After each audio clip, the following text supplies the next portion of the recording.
Fragrance കോർണറിലെ പുതിയൊരു എപ്പിസോഡിലേക്ക് എല്ലാവർക്കും സ്വാഗതം. ഇന്ന് നമ്മൾ പരിചയപ്പെടാൻ പോകുന്ന പ്ലാന്റ് ഡെൻഡ്രോബിയം അഫൈലം.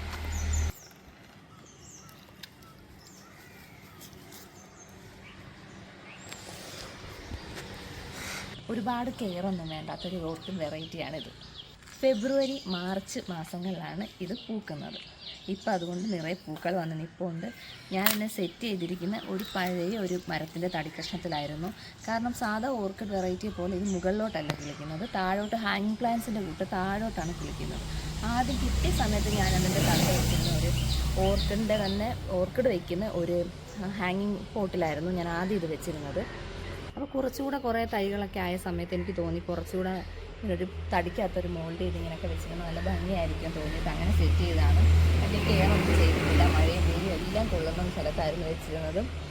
കുറച്ച് കരിക്കട്ടയൊക്കെ അന്ന് വെച്ചിരുന്നത്. ഇപ്പോൾ ആ മൂടൊക്കെ കുറേ പഴകിയിട്ടുണ്ട്. കുറച്ചുകൂടെ നല്ലോണം ഒന്ന് സെറ്റ് ചെയ്യണം. എന്താ താഴോട്ട് ഇങ്ങനെ കിടന്ന് നല്ല നീളത്തിൽ വന്നിട്ട് അതിനകത്താണ് തണ്ടിലാണ് പൂ പിടിക്കുന്നത്. അതുപോലെ പൂ പിടിക്കാൻ സമയമാകുന്ന സമയത്ത് ഇതിൻ്റെ ലീവ്സ് ആണ്, ഇത് പുതിയ തൈ ആയതുകൊണ്ടാണ് ഇതിനകത്ത് ലീവ്സൊക്കെ ഇങ്ങനെ നിൽക്കുന്നത്. ഈ പഴയ തണ്ടിനകത്തൊക്കെയുള്ള ലീവ്സ് എല്ലാം മഞ്ഞ കളറായിട്ട് കൊഴിഞ്ഞു പോകും. അതുപോലെ ഇതിൻ്റെ ലീവ്സൊക്കെ നല്ല മഞ്ഞ കളറായിട്ട് ഇങ്ങനെ ചീത്തയായി പോകുന്നത് ഇങ്ങനെയാണ് കണ്ടോ. എന്നിട്ട് അതെല്ലാം പോയി കഴിയുമ്പോൾ ഇതുപോലെ മുട്ടുകൾ വന്നു തുടങ്ങും. മുട്ടുകൾ വന്നിട്ട് അത് വിരിഞ്ഞ് നല്ല പൂക്കളായി മാറും.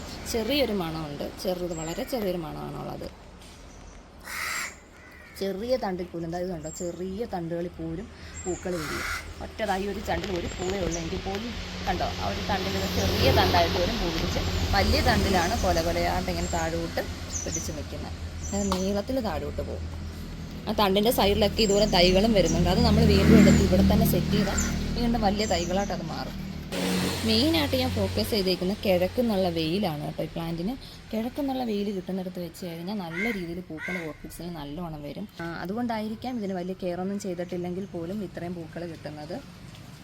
പിന്നെ കരിക്കട്ട ഒരു മെയിനാണ് കേട്ടോ. ഇതിനെ കുറേ കരിക്കട്ട കണ്ട സൂക്ഷിച്ച് നോക്കിയാൽ അറിയാം. അപ്പം പഴകിയ വേരൊക്കെ നശിച്ചു തുടങ്ങിയതിനകത്തെല്ലാം കരിക്കട്ടകളാണ് വെച്ചിരിക്കുന്നത്.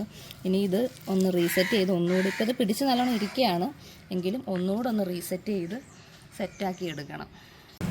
നമ്മൾ ഈ തടിയിൽ വെച്ചതിൻ്റെ പ്രത്യേകതയാണ് കേട്ടോ. അതിന് ഫുള്ള് വേരുകൾ ആ തടിയിൽ അങ്ങ് കണ്ട നല്ല മുകളിൽ വരെ എവിടെയൊക്കെ തടി പോയിട്ടുണ്ട് അവിടെയിട്ടെല്ലാം തൻ്റെ വേരുകൾ പോയിട്ടുണ്ട് കേട്ടോ. ചട്ടിയിൽ അങ്ങനെ വേര് പോകുന്നതിനേക്കാളും ഭംഗി തടികളിങ്ങനെ നിറയെ വേരുകൾ ഇങ്ങനെ കയറി പോകുന്ന കാണാൻ തന്നെ ഒരു പ്രത്യേക ഭംഗിയാണ്.